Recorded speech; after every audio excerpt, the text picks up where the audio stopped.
नमस्कार साथियों, मैं मिथिलेश सिंह ज्योतिष की चर्चा में आप सभी के बीच हाजिर हूँ। इसी के साथ आप सभी से आग्रह करता हूँ, चैनल को सब्सक्राइब करें, लाइक करें और शेयर करें। आज की चर्चा का विषय है मकर लग्न एवं तुला राशि होने पर किस प्रकार का प्रभाव देखा जाता है। मकर लग्न एवं तुला राशि का कॉम्बिनेशन किस प्रकार के व्यक्तित्व का निर्माण करता है।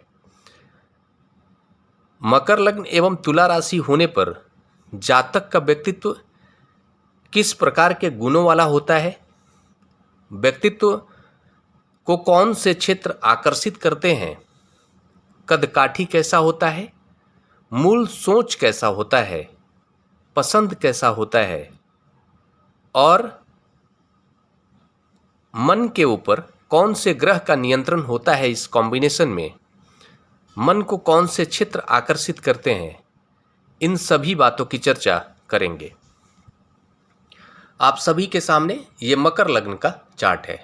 पहले भाव में 10 नंबर लिखा हुआ है। 10 नंबर राशि मकर राशि होती है।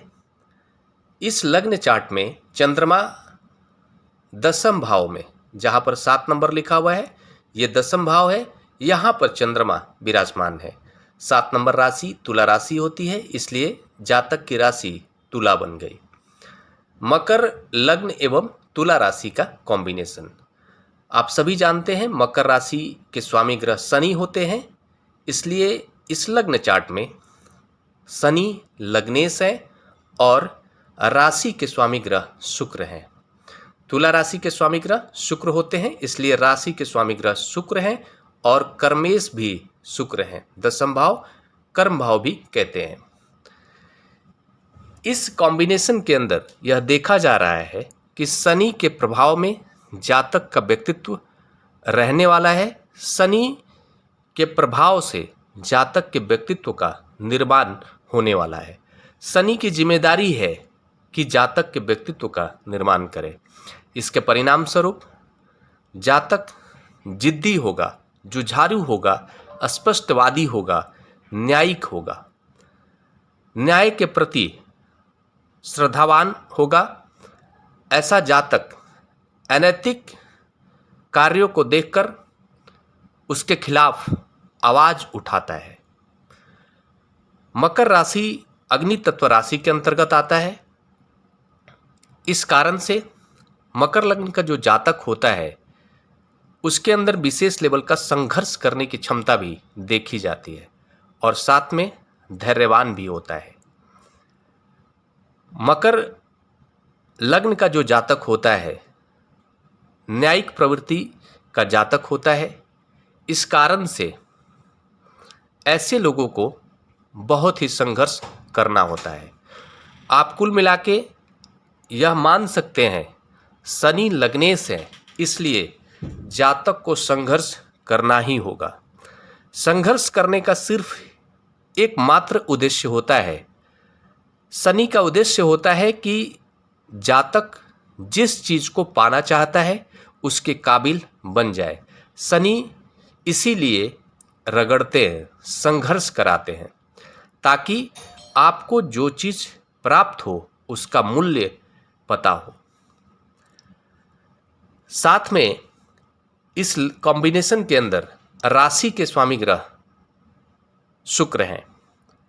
जातक के मन पर शुक्र का प्रभाव रहने वाला है।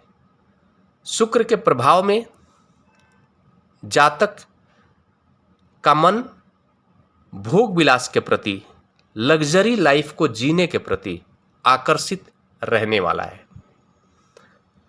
इस लग्न चार्ट के अंदर शुक्र की भूमिका पंचम भाव के स्वामी ग्रह के रूप में भी है।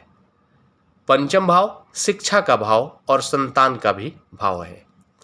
राशि के स्वामी ग्रह शुक्र एवं कर्मेश होने के साथ साथ पंचमेश भी शुक्र है। इस कारण से हम ये कह सकते हैं कि शुक्र शिक्षा के भी मूल रूप से कारक ग्रह बनते हैं इस लग्न चार्ट में। जातक गूढ़ ज्ञानी होगा, रहस्यवादी ज्ञान को जानने वाला होगा, ज्योतिष को समझने वाला होगा, सट्टा मार्केट पर अपना प्रेडिक्शन देने वाला होगा। इन सभी क्षेत्रों पर उसका जो प्रेडिक्शन होता है बहुत हद तक कई बार सत्य देखा जाता है।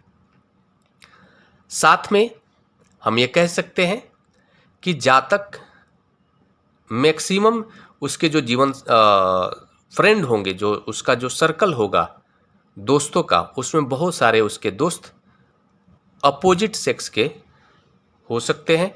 अगर मेल जातक है तो उसके बहुत सारे जो उसके दोस्त होंगे उनमें से बहुत सारी महिलाएं उसके दोस्त हो सकती हैं। और ख़ासकर इस कॉम्बिनेशन में एक और बात है कि अपने आप इस कॉम्बिनेशन वाले जो जातक होते हैं उनके बहुत सारे, अगर वो मेल है खासकर, तो उसके बहुत सारे फीमेल फ्रेंड अपने आप आकर्षित होकर उसके फ्रेंड बन जाते हैं। इस कॉम्बिनेशन के अंदर यह देखा जा रहा है कि चंद्रमा सप्तम भाव के स्वामी ग्रह होकर दसम भाव में, कर्म भाव में विराजमान है। चंद्रमा अपने से चौथे भाव में विराजमान है, पहला, दूसरा, तीसरा और चौथा। चंद्रमा का कर्म भाव से संबंध बन रहा है। यह बताता है कि जातक की जो जीवन साथी होंगी, जातक के कर्म क्षेत्र पर उसका बहुत एक पकड़ देखा जा सकता है, संबंध देखा जा रहा है। तो हम ये कह सकते हैं कि हो सकता है कि जातक को अपना जो जीवन साथी मिले वो जातक के कार्य क्षेत्र पर ही मिल जाए, उनके कलीग हों, उनके साथ काम करने वाली हो। और दूसरा एक और बात देखा जा रहा है कि जातक को अपने कार्य में अपने जीवन साथी से सहयोग मिलने वाला है। जातक को अपने कार्य क्षेत्र में माता से भी सहयोग मिलने वाला है, माता पक्ष से सहयोग मिलने वाला है। चंद्रमा यहाँ पर बैठकर और चतुर्थ भाव को देख रहे हैं। इस कारण से हम ये कह सकते हैं कि घर में शांति की स्थिति रहेगी और जातक का जनता पर जो प्रभाव रहने वाला है मधुर रहने वाला है। जातक का मन सुखों को प्राप्त करने के प्रति लालायित रहने वाला है। जीवन साथी के आने के बाद जातक के जीवन में सुख की वृद्धि होने की संभावना देखी जा रही है। इस कॉम्बिनेशन के अंदर एक और बात है, शनि की जो भूमिका है वो धन भाव के स्वामी ग्रह के रूप में भी है और साथ में वाणी का भी भाव दूसरा भाव होता है, कुटुंब का भी भाव होता है। व्यक्तित्व पर कुटुंब का विशेष प्रभाव रहने वाला है, कुटुंब की पकड़ रहने वाली है। वाणी जो होगी जातक की स्पष्टवादी होगी और जो धन प्राप्त होगा संघर्ष के बाद प्राप्त होगा। और हम यह कह सकते हैं कि इस कॉम्बिनेशन के अंदर धन का जो टिकाव है, धन तभी टिकेगा जब वो नैतिक रास्ते से आएगा। इस कॉम्बिनेशन के अंदर बस इतना नकारात्मक कहा जा सकता है कि ये शनि और शुक्र का कॉम्बिनेशन है। शनि और शुक्र इन्वॉल्व हो रहे हैं व्यक्तित्व के निर्माण में।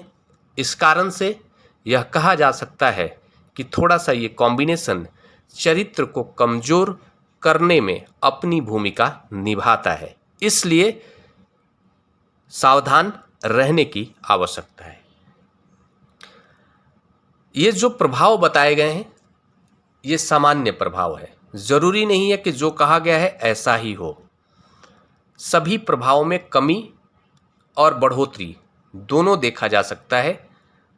वो डिपेंड करता है सभी ग्रहों का प्लेसमेंट किस प्रकार का है, सभी ग्रहों की युति किस प्रकार की है, किस ग्रह पर किस ग्रह की दृष्टि है और कौन सा ग्रह कितने डिग्री पर जाकर विराजमान है, किस नक्षत्र में जाकर विराजमान है। उसके बाद ही पूरा प्रभाव पता चल पाता है। ये सामान्य प्रभाव है। इसी के साथ अगले विषय पर चर्चा के लिए आप सभी के बीच मिलूंगा। तब तक के लिए मेरा नमस्कार।